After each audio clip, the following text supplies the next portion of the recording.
Bom, minha gente, vamos à nossa entrevista da manhã aqui na Voz do Povo, Dia Mundial de Conscientização sobre Linfomas. Linfomas, que é exatamente o câncer no sistema linfático. E de acordo com o Instituto Nacional de Câncer, o INCA, mais de 12 mil brasileiros são diagnosticados com a doença no país anualmente. Isso significa, minha gente, que mais de uma pessoa por hora descobre a doença. Mas grande parte da população ainda desconhece o problema. Vamos conversar com a doutora Carolina Militão, que já está ao telefone. Ela é médica hematologista. Doutora Carolina, prazer ouvi-la aqui na Rádio Jornal. Muito bom dia, tudo bem? Tudo bem, bom dia a todos. Como é que é feito aí o diagnóstico da doença, hein? Bem, o diagnóstico da doença é feito por avaliação de exames de imagem, tomografia, ressonância e depois a biópsia da área que está aumentada de tamanho. Então, com a biópsia a gente consegue dar o diagnóstico da doença, do linfoma, que tem várias características. Uhum. Olha, eu falei aqui, inclusive, o seguinte, significa que mais de uma pessoa por hora descobre a doença, mas grande parte da população ainda desconhece o problema. E aí, quais são os principais sintomas, então?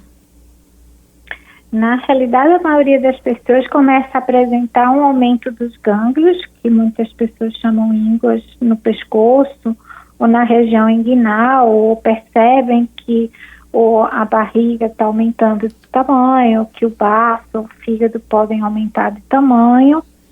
Sentem isso porque há compressão pelo aumento dos linfonodos, né?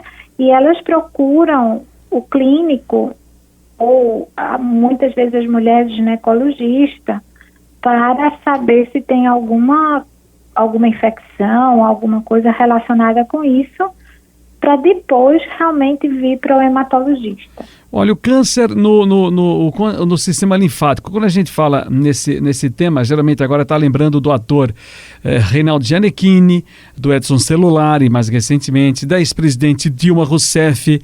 É o mesmo tipo de câncer?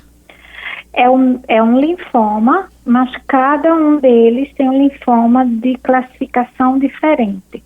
Porque a classificação do linfoma é quem define o tratamento. Sim. Então, a gente tem os linfomas de Hodgkin, que são mais frequentes numa população, numa faixa etária mais jovem, e depois numa outra faixa etária um pouquinho mais velha, mas aí já é mais infrequente. E tem os linfomas não Hodgkin, e nesses não Hodgkin é que a gente tem esses vários tipos. Agora, doutora...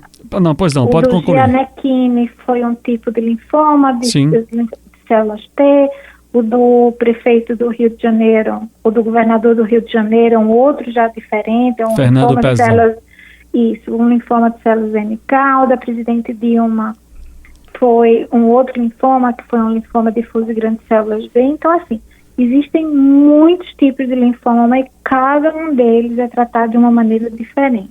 Agora, doutora Carolina Militão, minha gente, é médica hematologista, estamos falando aqui sobre o Dia Mundial de Conscientização sobre Linfomas. Uma vez que existem vários tipos, existe algum fator de risco para se contrair a doença?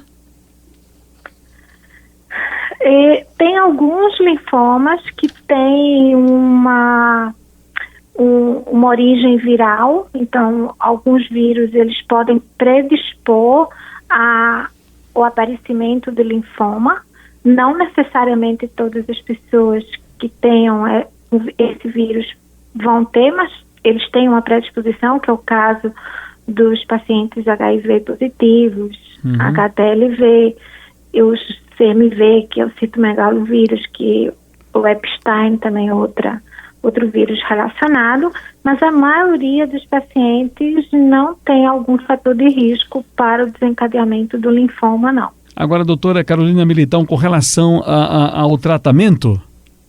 Sim, todos é com quimioterapia, todos. Temos que fazer quimioterapia, dependendo do tipo, como eu lhe falei, a gente tem os protocolos diferenciados e alguns pacientes são mais rápidos, outros são mais demorados, alguns têm indicação de fazer transplante, outros não têm indicação.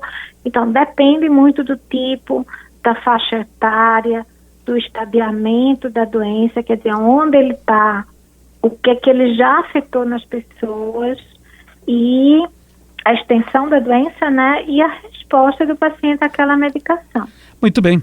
Ouvimos aqui na Rádio Jornal a doutora Carolina Militão, médica hematologista. Doutora Carolina, muito bom dia para a senhora e muito obrigado pela entrevista. Obrigada. Muito bem. Olha, dúvidas, críticas, sugestões, a voz do povo, @radiojornal.com.br.